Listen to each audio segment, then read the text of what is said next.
அவ வந்தாச்சா தீப்பெட்டி கண்ணாச்சா திருப்பி திருப்பி பத்திக்கிச்சா. കുറേ നാളായിട്ടുള്ള പ്ലാനിങ് ആയിരുന്നു കേട്ടോ ഇങ്ങനെ ഹെയറിൽ കെരാറ്റിൻ ട്രീറ്റ്മെൻറ്റ് എടുക്കണമെന്നുള്ളൂ. പക്ഷേ ചേച്ചിക്ക് ഭയങ്കര ടെൻഷനായിരുന്നു, എങ്ങാനും മുഖമൊക്കെ മാറിപ്പോകും, ഒന്നും കൂടി അലമ്പാവുന്നൊക്കെ. പക്ഷേ ചെയ്ത് കഴിഞ്ഞ് വന്നപ്പോൾ എല്ലാവർക്കും ഭയങ്കര ഇഷ്ടപ്പെട്ടിട്ടോ.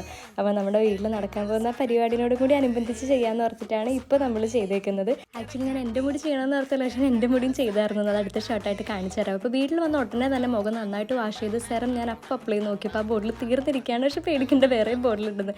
കാര്യം ഇതെൻ്റെ 7ാമത്തെ ബോട്ടിലാണ്. നമ്മുടെ ഡേം ഡോക്കിൻ്റെ 10% നയാസിനമൈഡ് ഫേസർ. ഇത് എല്ലാ സ്കിൻ ടൈപ്പാർക്കും പറ്റിയതാണ്. എൻ്റെ പണ്ടോട്ട് കാണുന്ന പലരും ചോദിക്കുന്ന ഒരു കാര്യമാണ്, എൻ്റെ സ്കിൻ ടെസ്റ്റ് നന്നായിട്ട് മാറിയിട്ടുണ്ട്, കുറച്ചും കൂടി ബ്രൈറ്റായി ക്ലിയറായി ഹൈഡ്രേറ്റ് ആയെന്നൊക്കെ. അതിൻ്റെ മെയിൻ റീസൺ ഇയാളാണ്. പക്ഷേ ഇപ്പോഴേ പറയുകയാണ്, കണ്ടിന്യൂസ് ആയിട്ട് യൂസ് ചെയ്താലേ റിസൾട്ട് കിട്ടുള്ളൂ. അപ്പോൾ നമ്മുടെ ഡാർക്ക് സ്പോട്ട്സിന് മാറ്റാനും അൺഈവൻ സ്കിൻ ടോണിന് മാറ്റാനും പിന്നെ ഇതിൻ്റെ നയാസിനമൈഡ് ഒരു ഡീപ്പ് ഹൈഡ്രേഷൻ നമ്മുടെ സ്കിന്നിന് കൊടുക്കാൻ എല്ലാം സഹായിക്കും. അപ്പോൾ നിങ്ങളുടെ കൺസേൺ എന്താണെന്നനുസരിച്ച് വാങ്ങാം. വേണമെന്നുള്ളവർക്ക് ഞാൻ ടാഗ് ചെയ്തേക്കാം.